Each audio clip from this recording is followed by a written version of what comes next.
Hello, everyone. Thank you so much for joining us, and welcome to AIPAD Talks Depth of Field, a series of conversations between AIPAD member galleries and their artists. I'm Irene Papaythimiou, and I'm the Associate Director of the Photography Show, which is presented by AIPAD. Before we get started today, and as we wait for a few more people to join us, I'd like to encourage viewers to check out our AIPAD Talks on AIPAD's YouTube channel, which includes programming from the photography show this past April and other editions of the fair as well. We hope you'll join us for the 2026 edition of the fair taking place in New York from April 22nd through the 26th at the Park Avenue Armory once again. Today's very special talk features artists Pipo Nguyen-duy and Brian Paul Clamp of Clamp here in New York City. Pipo Nguyen-duy has received many awards and grants, including a prestigious Guggenheim Fellowship in Photography and a National Endowment for the Arts grant, among many other honors. He has served as a professor of studio arts and photography at Oberlin College in Oberlin, Ohio, for over 2 decades. If you have any questions for Pipo and Brian, please send them to the Q&A at any time, and we will get to your questions towards the end of the talk. Pipo and Brian, thank you both so much for being here today with us, and we're so excited to be presenting this talk as part of our AIPAD Talks programming. Hi, everyone. Thank you. Hello, everyone. People. I'm Brian. I just want to thank Irene and AIPAD for hosting us and putting together this webinar during the run of Pipo's solo show at Clamp, which runs through November 1st. So we still have a couple more weeks before the exhibition comes to a close. I'll be here to ask questions of Pipo and interject here and there as he goes through his presentation. But largely, I'm just going to hand the reins over to him to talk about himself and the inspiration for this series and where this series ended up leading later. So, Pipo, feel free to get started. Well, thank you so much, Brian. I mean, it's such a privilege to show the work at Clamp. And thanks so much, Irene. It's such a privilege also to have this opportunity to talk about my work. And then I'll get started and I'll be happy to answer any questions if you have later. Okay.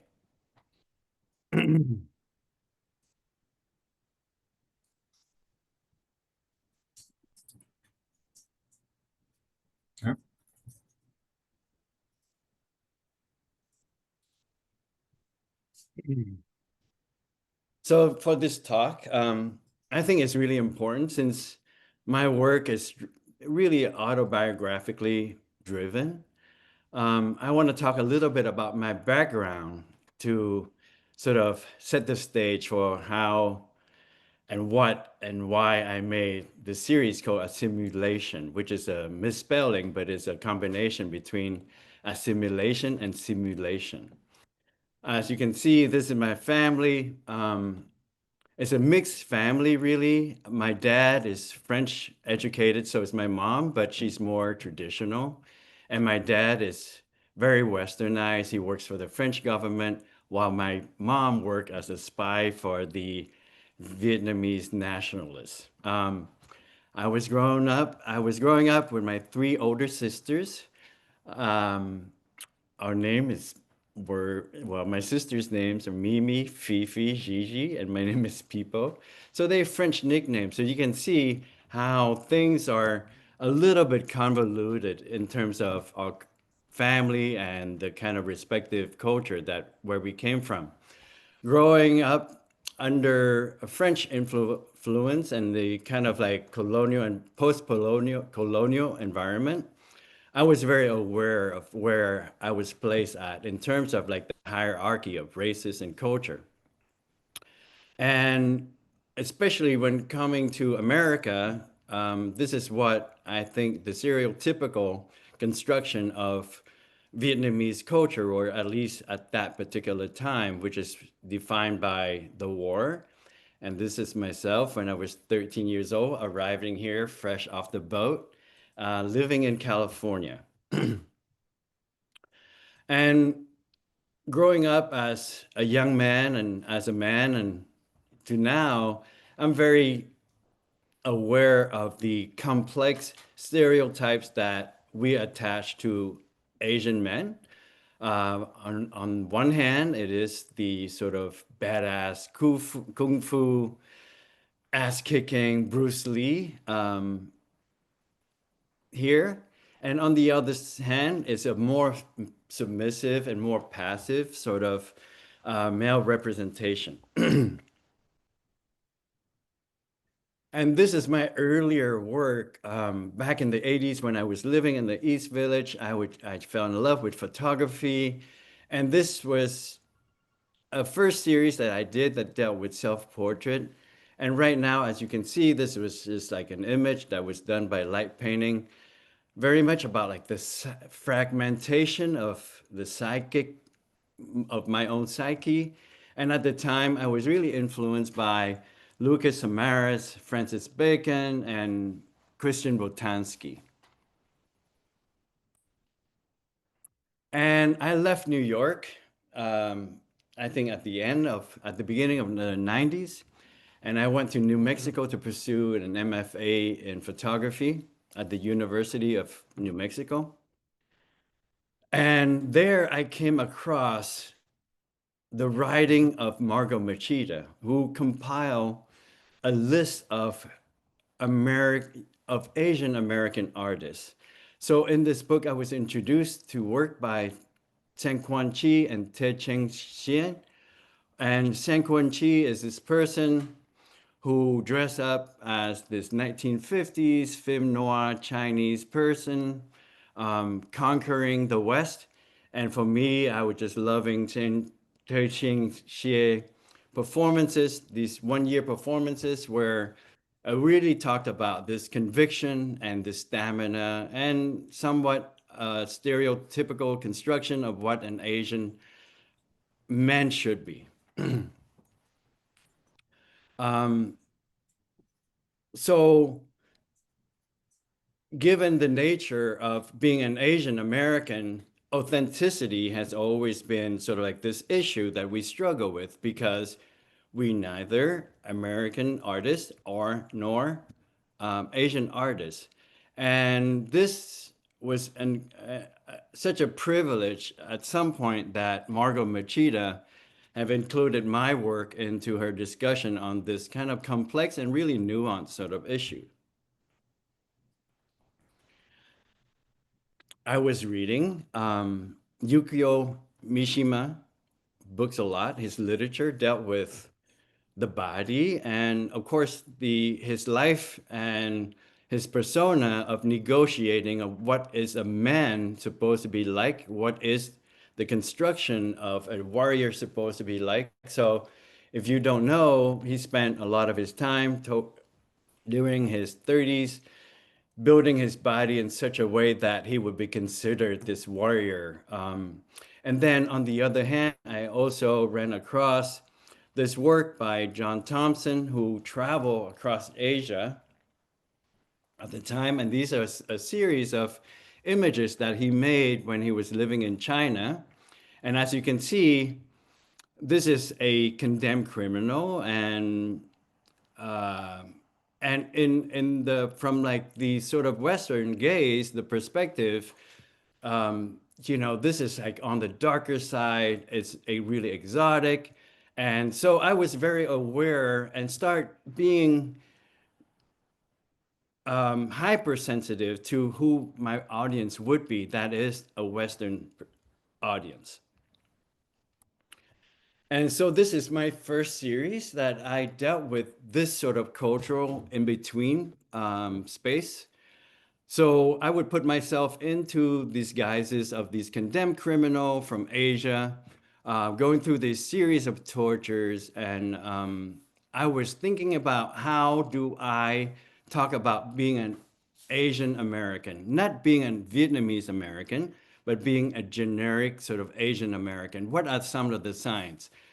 Some of the signs, this is when I start playing with this certain kind of strategy. For instance, this particular image here even though the signs look like they Asian or they Chinese, but authentically they are not. I literally just went to a Chinese restaurant, and I think I just asked the lady to write down something very strange.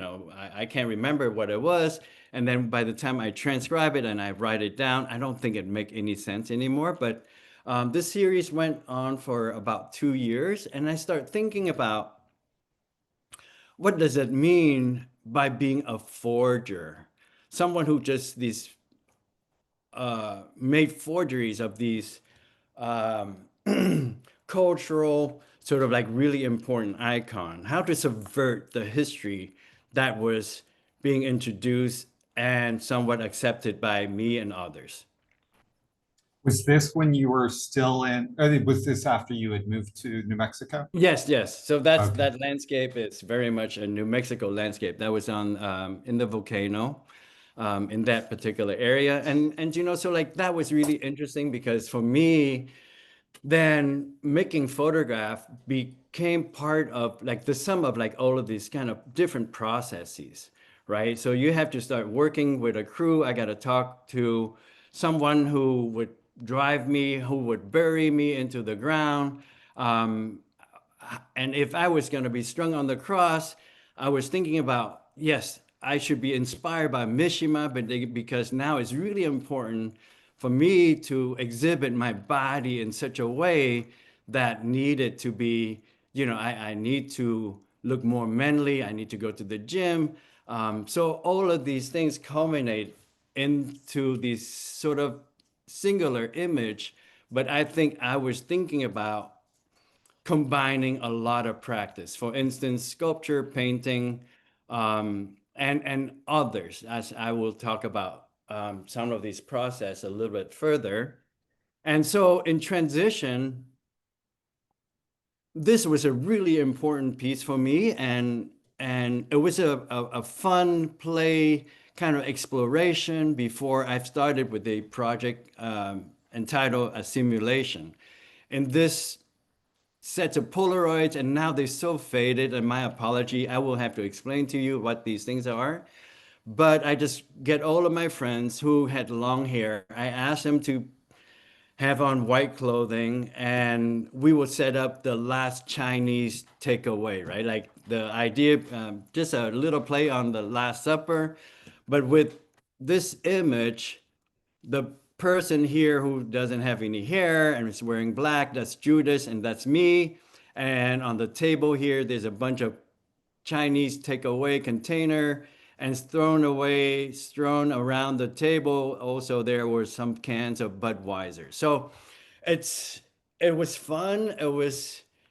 But it was serious. And so I was thinking about, oh, how can I deliver this sort of question that is somewhat difficult, but in a way that I can be accepted and understood and maybe thought about by my audience. It doesn't have to be forced. I don't have to claim to be a victim, because I have to say, being with a person who straddled between two cultures, there's a lot of things to celebrate. There's a lot of freedom that I celebrate. I never wanted to claim to be a victim, but for me, it's a privilege to be in that particular environment where I belong to both and yet to none. So this is the first image that I made, and I like to describe this work a little bit and what's really important. So for me to find a place, to ask where it's home, and to search for my position within the Western culture, I think at some point it just makes sense for me to examine Western paintings and sort of these Western myths, and to see how would I be able to translate it into something that I can actually I can relate to. So the first piece is inspired by the Jan van Eyck, this diptych right here. And to show you like this image that we have at the gallery at the moment. I was thinking about a hybrid sort of form of practice. How do I talk about being from the East and trying to immerse myself and trying to interject myself into this Western grand narrative? I was thinking about, yes, I can use these traditional kind of theater get up or gestures, these makeup, to reenact Adam and Eve. So this piece here is really important for me because it was a start. It was a first piece, but symbolic. Well, it also revealed my sort of inspiration for it. And it's like excitement and fear. This is the excitement and the fear of finding out that day from my girlfriend that she was pregnant. And so that's a day that I thought I should be committed. I should just go ahead and embrace this project and ask her to come along and do my makeup and let's make this photograph together. So in this image here, the way that I was thinking about the work is how if I was to use these Buto kind of vernacular, these kind of gestures to reinterpret Adam and Eve. And for me, when I look at this Adam, the the toe is lifting up slightly. That is the kind of details that I was really paying attention to when I was looking at Jan van Eyck. And I was thinking about, is that a sign for someone who has been completely assimilated into the West? Right. So just to be clear for the audience, you're Yes. reinterpreting these Baroque and Renaissance artworks, but using Asian Yes. visual language and tropes. Okay. Absolutely. And to the certain extent where I felt, when I was actually taking Beijing opera classes to really learn about this gesture a little bit further. And in this piece, which is Susanna and the elders, I was just thinking about going back to the stereotype of, being both dominant and then submissive, these images, then I can embrace both of those kind of gender. On this one hand, this is, I play the elders, and on the other hand, this is Susanna. And to look at Asian theater back in the old days, men plays both of those roles. And what is really important here, I wanted to point out too, is that these images, they're not just images, but they're part of something else. I was thinking about the framing, the physical frame, and these ornate texts that usually signify like these museum, really important kind of paintings that you usually see.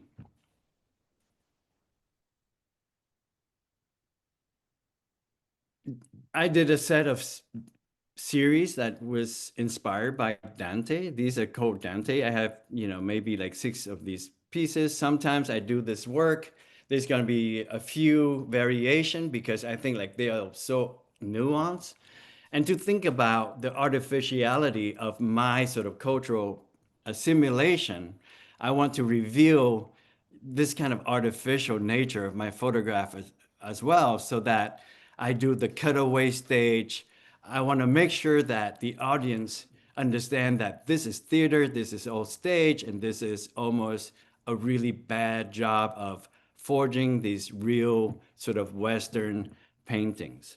So in here, this series is actually very inspired by my experience of growing up in Vietnam, of having experienced the war and having lost family members. Is the idea of like reaching down to the underworld and trying to communicate with those people.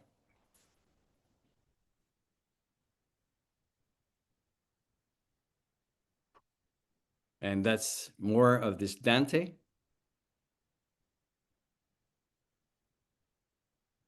Having a child, this is Asia. This is my firstborn. He was 3 months old at the time. But having a child is beautiful. It's very stressful, but at the same time, you can use your child as a model for one of your work, of course. And so this is Madonna and child.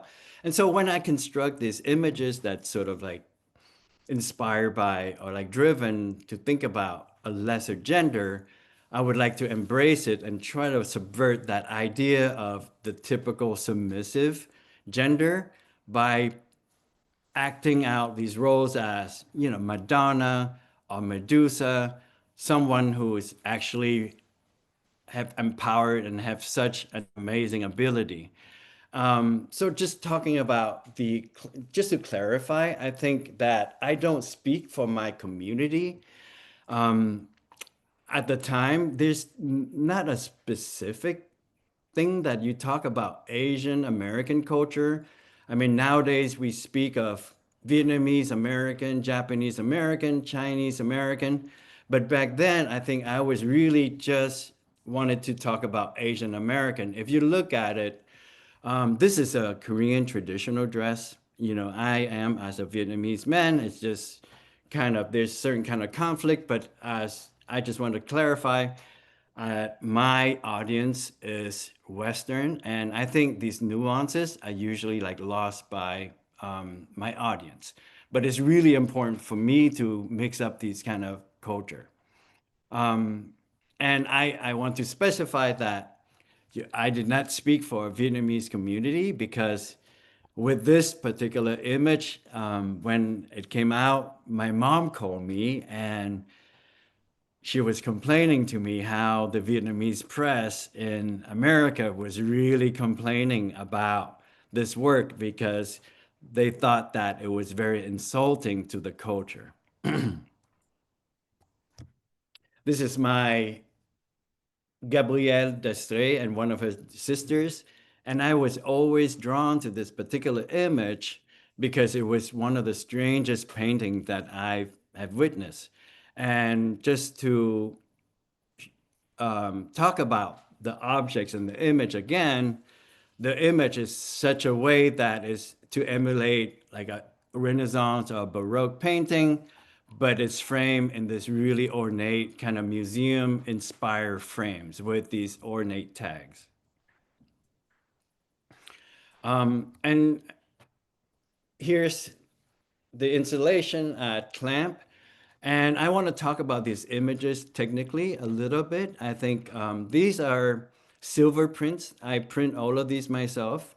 In some ways, I really appreciate having these negatives after, you know, a few decades and having to work on them again. They were made with 4x5 negatives, so they're large. The details is really amazing. And for me, I really embrace and really believe in that when I do this work, I need to really refine and really, really become a really good craftsman to the medium that I practice. I print all of my work, besides shooting the work, besides framing the objects, because I truly believe that beauty is both formal and intellectual. So a lot of folks talk about my work as they are very conceptual, but to me, they are just as formal. I think I practice my work with the same notion of like the decisive moment, good exposure, good printing, as well as trying to be as conceptual as much as I can and intellectual as much as I can. This is Medusa. So, you know, just like to have all of this artifice, this kind of object, the breastplates, the plastic snakes, I do not want to emulate something to make it real, but to really, really refine, to really define that idea of forging, of like faking something. And for me, having Medusa is such a great kind of symbol to talk about subverting that particular gaze when you're submissive, but then at the same time, it people were to look at you, they would be turned into stone. So for me, Medusa is such a really strong kind of like icon to subvert that notion. And in this image that is inspired by Perseus and Medusa, I play both the male and the female. So Yes. that's your head is Medusa as well? Yes, yes, that's Medusa. And this head is actually a plaster cast of my own head that was recycled from the A Thousand Deaths series. I didn't realize that.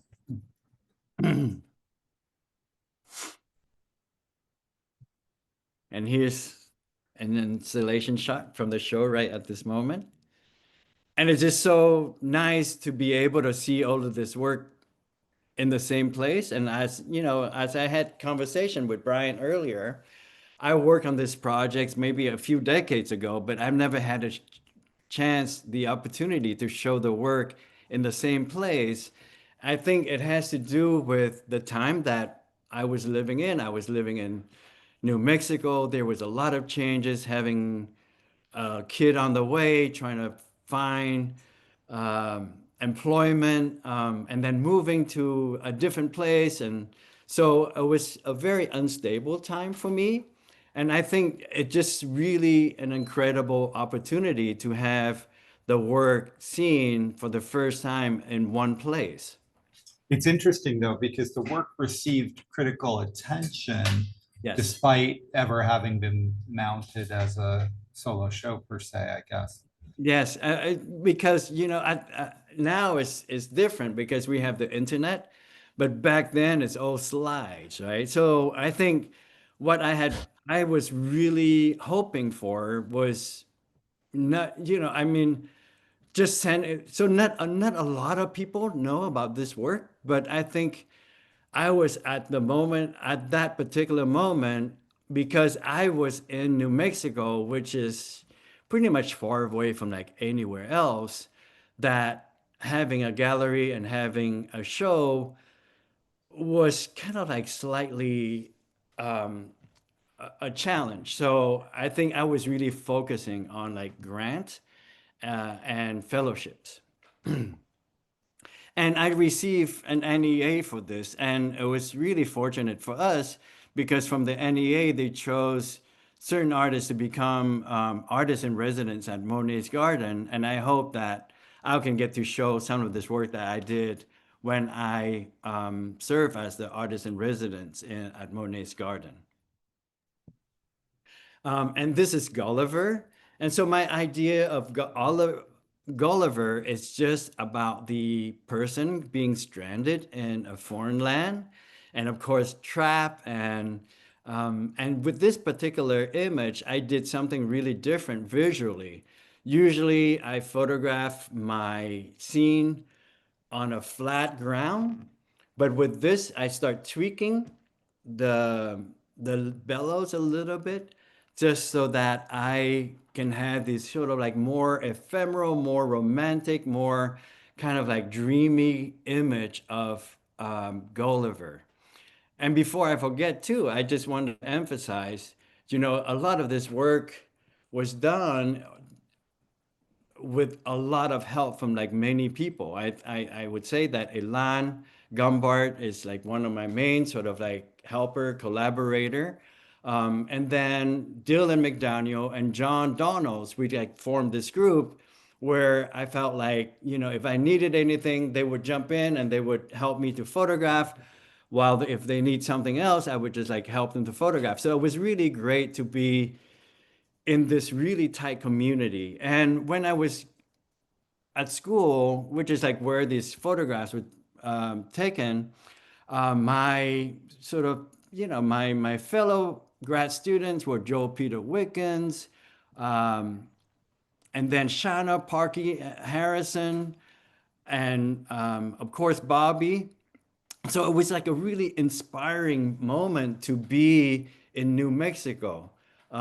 So I felt that if I had stayed in New York, I think this work would have not have been made.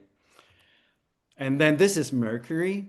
And I think every time, and I've noticed something that's kind of interesting, you know, whenever I perform like a female or like a submissive gender, I would subvert the strength. But whenever I play these kind of manly roles, such as like Mercury, you can see, you know, Mercury is getting ready to fly, but somehow there is something that may be wrong. These like spring shoes.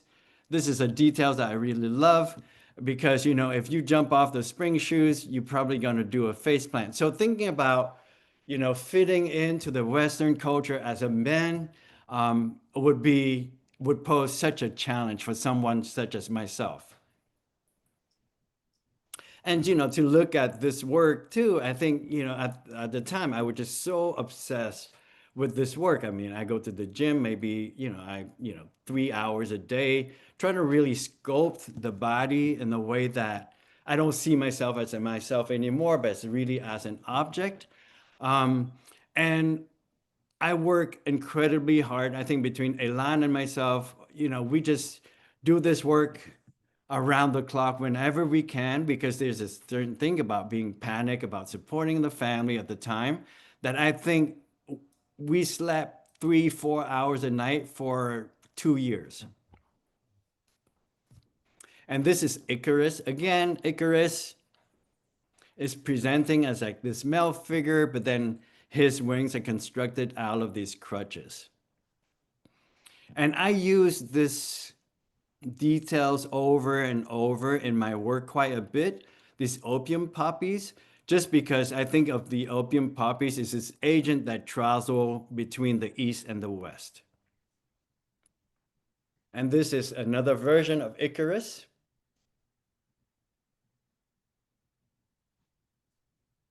And I also did some of these kind of untitled, these kind of anonymous portraits that sometimes you don't know where they're coming from.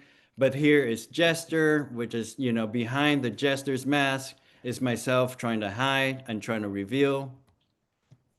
This is someone with a big nose. I would assume it's Pinocchio. It's just looking at those really odd sort of Dutch portraits during the 17th century. And this is my relationship with the original sin. And it's, you know, it's really interesting that Brian pointed this out. This image is pretty much a still life for this series.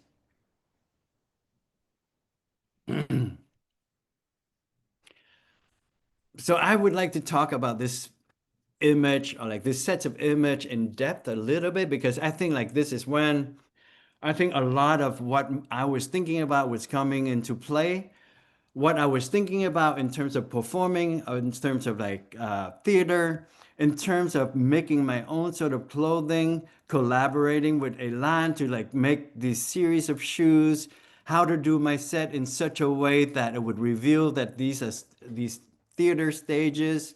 And this image is inspired by Bruegel's The Blind Leading the Blind.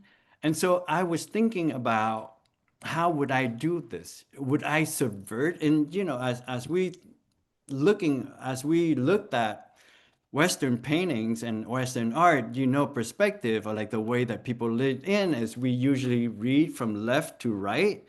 But then I was thinking about how about we do something different where our perspective or like how we're going to lead each other people in is going from right to left instead.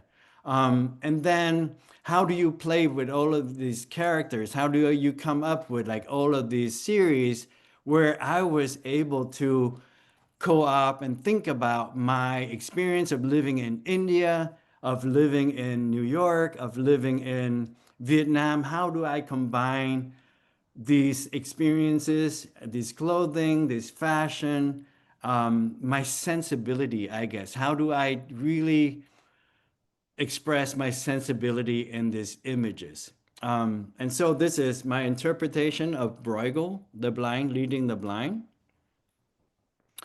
And this is my reinterpretation of the three wise men. And in this series, or in this sets of images, they become like the three wise guys. And I think this was made during the time of Quentin Tarantino's movie that was really truly inspiring. And then I was lucky at the time that one of my students actually owned a gun shop. This is Oregon, of course, that I was able to get these guns for props. And as you can see, the three wise men is traveling from the east to the west. And in the briefcase, that's the gift for the three wise men to present it to Jesus. This is another version of the three wise guys. So this straw hat is from Vietnam. This little hat is from northern India. And this jacket is made by a friend in New York. So as you can see, I would just really, oh, and this is a lungi that I picked up when I was living in India. So I was just really trying to bring all of these experiences together in these images. And then this is the blind and the cripple.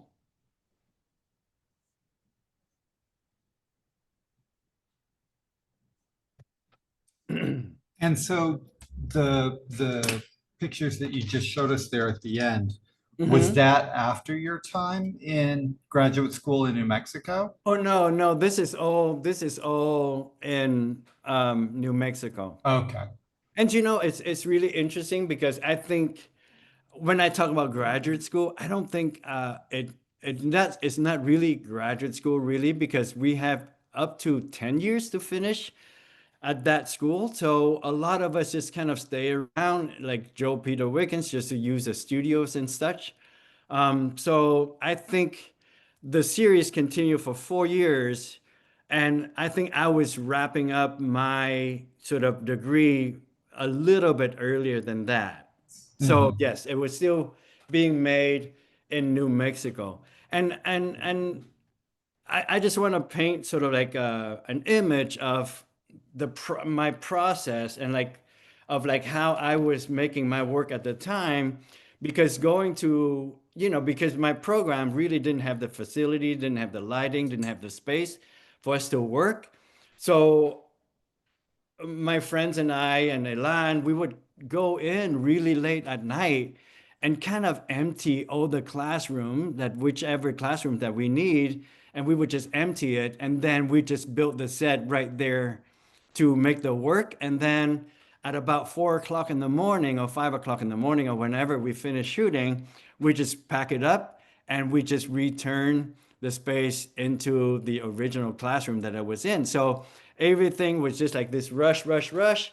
But however, I think we were really enamored and just really in love with the process. And just for me, the stories about making these images is just as important as these images. When I look at assimilation, I also kind of appreciate the amount of energy that I was able to invest into the work. That means going to the gym, that means fabricating the clothing, that means going to the wood shop to work on the shoes, that means just going to stores, going to thrift shop just to search for the kind of items that I can use on my set. I also spent quite a bit of time, as I have mentioned, taking Chinese opera classes, and also doing quite a bit of research on paintings and looking at paintings. And so the project there's a natural tendency for things to flow. I didn't stop making my assimilation project, but this is when I just got my first job. I became a professor and a curator in Oregon, in Southern Oregon, and being in a new place and not having my studio ready yet, I was keenly aware of the history of how Asian immigrants arrive in America. And I was looking at these sort of archive at the time of 19th century Asian immigrants. and it was very predictable in many ways that, a lot of these images were just representing Asian immigrants as coolies, as opium addicts, as prostitutes, and all of that. So what I wanted to do was to subvert that history. So that was just a natural tendency for me to kind of react. And my reaction led to this project called An Other Western, which is another Western. And in the series, I went to an old time photography studio and I began to work with this woman named Rose. And I would just go ahead and dress up as basically these historical kind of figures. However, what I wanted to do with this project is to reconstruct history, to talk about, yes, you know what, Asian immigrants, the archive may look like this. However, as an Asian immigrant, this is how I had envisioned myself. That is, as a general, as a boxer, as a gambler, as a gunslinger, and as like Chang, this kind of Siamese twins performer. But I do not want to see myself as servants as such, because I think image really dictates how one's behave and how to and so what I really wanted to do is to subvert that history, to reconstruct it. And It's these interesting. images also were made with a 4x5. They were toned with sepia tone, and they try to mimic those 19th century tintype portraits. I was just going to say, it's interesting how a lot of your early work is this exploration of self-portraiture, Yes. when that's something that later in your career you eventually move away from. Yes, it's interesting, because I think about it. I think because I lack a term to describe it, but as you can see, I mean, I feel like, working with you now for like, for more than a decade, you can see my work is so different. But I think now that I have a chance to really think and digest what I've made during the last few decades, is I think I'm a project-based sort of artist, photographer, even though I think I have not left any of these questions that I have regarding to authenticity and representation, but I think they take on like different form. For instance, when I go to Vietnam, I still have these kind of questions. However, like the form is was constructed differently. But the question still remained the same when I'm in the US or when I'm in Vietnam, is about cultural authenticity. I noticed with the wall text for the Another Western show Mhm. that you were just going by your first name, Pipo. Was Yes. that just out of convenience because of Western people's difficulty pronouncing, Vietnamese Mm. names, or was there some sort of statement that went along with that? And then why did you then later start using your full name? Do you know, it's so, yes, it was it was extremely deliberate in terms of like why I want to drop my last name. I think for personal reasons, but then at the same time, I felt that I cannot speak. I should not have anything that people would associate myself of having a dialogue for my community. Because I know and I felt that a lot of the reaction that I have from my own community was very negative. And so that was my choice.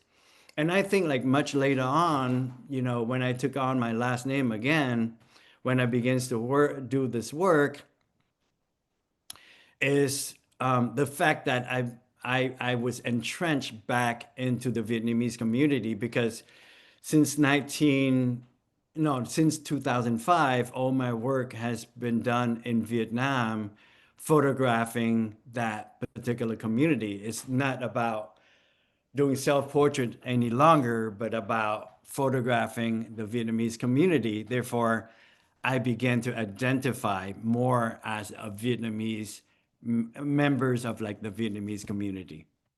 Yeah. Sense. So through the NEA, I received this really incredible fellowship where I was able to come and live in Giverny in Monet's garden, which is located in Giverny, France. And while I was there, my initial proposal was based on assimilation. Initially, I wanted to do a showdown between the Seven Samurai and the Magnificent Seven in Monet's garden. However, when this is after another Western, which is, I began to think about how important it is to incorporate the geographic sort of specificity and the cultural specificity into a part of my work. That means if I was to travel, if I was to be in Oregon, I should respond to that landscape. So that's why I did another Western. And so when I arrived at Giverny, or prior to my arrival, I really thought about what does it mean for me to return, well, to go to France as an ex-colonial member, right? So I was thinking about if I was to do assimilation, that wouldn't be an effective way of dealing with like the geography. But what I was thinking about was, okay, as a Vietnamese ex-colonial person, if I was to arrive in France, I should stage a colonial expedition to France. So this is when I did this work, which I show at the gallery a few years back. This is a set of cyanotype. I did something close to 1,200 cyanotypes that I was able to extract from Giverny. So what I do is in the morning, before the gardener comes, before the garden is open to the public, I would go and kind of, liberate or steal or take these plants and specimen out of the garden. And then I would just make these cyanotypes. The idea is that I would just steal as much as I can. I would just make as many cyanotypes that I could in Giverny for a Vietnamese natural history museum. So during this time, what I did was I collected water samples, seed samples, and what else? And earth samples from different days that I were there in Giverny. And the exhibition then would be plastered with these cyanotypes of the specimen that I have gathered at the garden, along with the physical specimen that I was able to gather. So while I stop on, let's just say while I pause on assimilation, I think the idea of being assimilating into the West, where I am in the West, to still continue to haunt me and keep me up at night. And so a few years back, when I had the opportunity, I received a grant to actually travel to Amsterdam to do work. I was thinking about the complex sort of like background where I came from. Actually, I'm on my mother's side, we have Dutch ancestry. So I was thinking about going to Amsterdam and what does that mean? And so I created this series of self-portraits again, where I would be wearing the traditional long dress of Vietnam, while I have these neck pieces that signify these sort of like Dutch portraits. And I would just go to, anywhere that I would go to, I would just bring these gold frames with me and gather whatever that I have that is around the space. This is where I stay at. This is my Airbnb. I just quickly gather what is in the kitchen. and then trying to restage the 17th century Dutch portraits. And again, it's just talking about the idea of home, of belonging, and of cultural authenticity. And so it's about that's 45 minutes. I think it's time for me to end the talk. And if you have any questions, I'd be more than happy to answer. Your work is so layered with cultural subtext and historical references. Can you Yes. talk a little more about your use of humor, especially in the Oh, early self-portraits? yes. Thank you so much. For me, um, that's why I love San Quan Chi's work so much, right? I mean, he was the one that just really taught me a good lesson that, you can talk about something that's really serious, but the way that you deliver it doesn't have to be. And I think it's more effective somehow when you can invite people into difficult conversation through humor. And I think I rely on humor a lot. During the time that I was making AsSimulation, or like as another Western, I watch a lot of Hong Kong movies, like these martial artist movie that just kind of serious, but like super goofy. And then of course, I look at the choreograph of Jackie Chan quite a bit. And again, it's just one of those things where I think it's that tension between tragedy and comedy that became really effective. And I think in San Quan Chi's work, and I think that's how I try to mirror kind of my work, whether or not I succeed or not, it's up to questions. But I think that is something that I always want to kind of emphasize. And earlier I mentioned that, right? It's like being in the space where I don't belong to any cultures, yet I belong to both. To me, it's such a celebration. It's so incredible. It's not claiming to be about a victim, I don't belong, but like for me, it's just an incredible space. And so to invite people into that space, I think having a sense of humor is really helpful. Mhm. You have this deep understanding and appreciation of painting and theater, but did that come before your love of photography, or did that come about in your research for the projects you were doing? Artistically, I mean, I was trained as an economist, right? So, no, I think it came really late. I came from a cultural background that really, really disdain the visual arts. My lineage is they're all musicians. My mom is a pianist who was trained at the Paris Conservatory. So none of this came to me during my early phase. I think I was only introduced. No, let me just take that back because um, even though when I was not interested in it, I think I was introduced to art history and painting, and like begin my love for painting begins to get nurtured when I met this young woman at the time from England, and where we were together, and her dad was an art historian. Therefore, I began to look at paintings at an early time. However, I didn't really appreciate the depth of it. I think I only really come to study and be a little bit more critical when I left New York and when I attended the University of New Mexico. So I would say Mhm. like late part. Yeah. This is a question from one of the viewers. Yes. Do your concepts come before you get to a location, or do they develop once you get to that location? Oh, that's such a good question for me. I like to arrive. I like to arrive to the place with my ideas already set in my head. Because to me, right, it's like, I love making things, and having an idea is just a validation and a permission to just go obsessively. So I do a lot of research.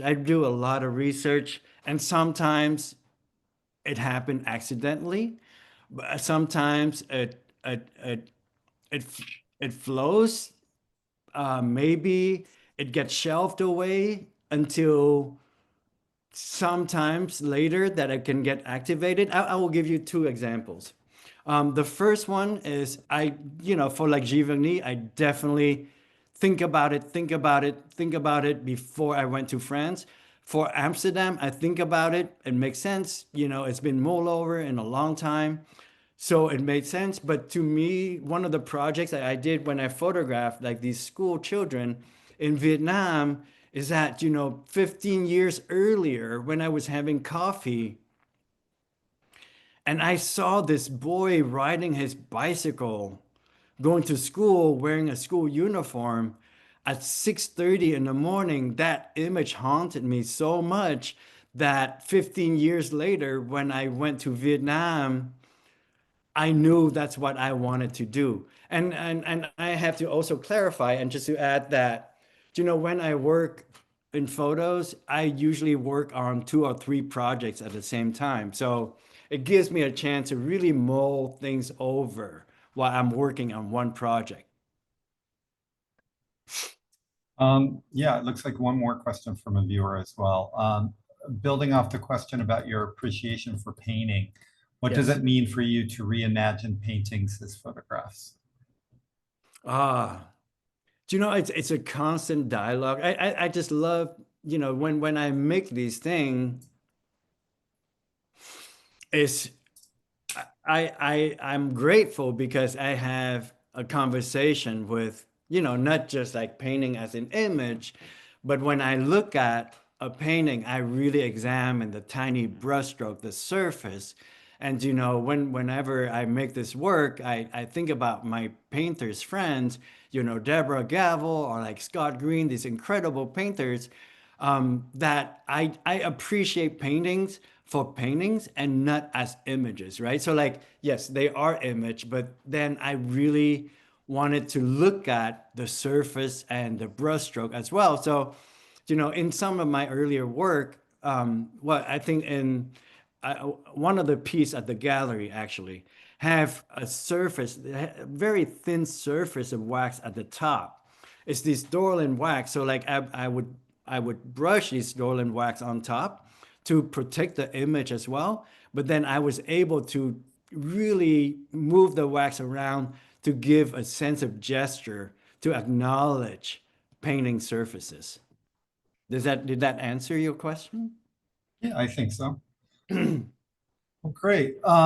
Yeah, I think that's coming up on almost exactly an hour. So this might Yes. be a good place for us to conclude and say goodbye, unless you have anything else you want to add or. Thank you both so much. I actually have 2 questions, but maybe I'll just ask the one and then I'll ask you the other one later because I know we're almost at time. Sure thing. Pipo, so this is kind of a very specific question about the assimilation project specifically, but Sure. can you tell us a little bit more about the use of specific props that you chose for that series? For example, I'm wondering about the symbolism of the iguana, and you mentioned the poppy as well a Yes. little bit earlier. Yes. I think, that's such a great question. Um, for me, I think my work is not didactic, right? It's like it's not to teach something. It's not about achieving a specific end to the work. For me, the work is it's about a conversation really for me, and I think about being ambiguous. I think about having a certain symbols. Yes, it does mean something to me specifically, but then at the same time, when I look at the certain paintings, I look at, say, a still life, a Dutch still life, I see a grape. I have no, and the grape is squish, and I have no idea what that means, but it's just really interesting, right? So, I think about Roland Barthes talking about like the punctum and the dictum, something that really holds your thought on this weird thing, although you don't understand. And so some of those are very specific. The iguana is like really, it's like kind of like this kind of threats or what have you. But in some of them, I deliberately place in there, even though I don't understand. And my idea is to be completely aware of my conversation that I have with my audience. So sometimes I throw in a little details. For instance, the clock without the hand, what does it mean? For me, it means something, but the viewer doesn't necessarily have to know like what I'm talking about. So that's how I use these symbols. Some are very blatant, I think very specifically, like referring to something, and some are just ambiguous, oh, even to me. I love that. I love the sense of mystery and the engagement with your audience as well. Thank Well, thank you. you both so much for being here today. It was such a joy to have you. And everyone, please check out the show at Clamp, which is up through November 1st. And thank you again so much. And I have to say to thank you so much, Irene, to give me this opportunity. And thanks so much, Brian, for the support. And the show is beautiful. Yeah, thank you for the beautiful photography. Yes, it really is. It's gorgeous. Everyone needs to check it out. Thank you both so much.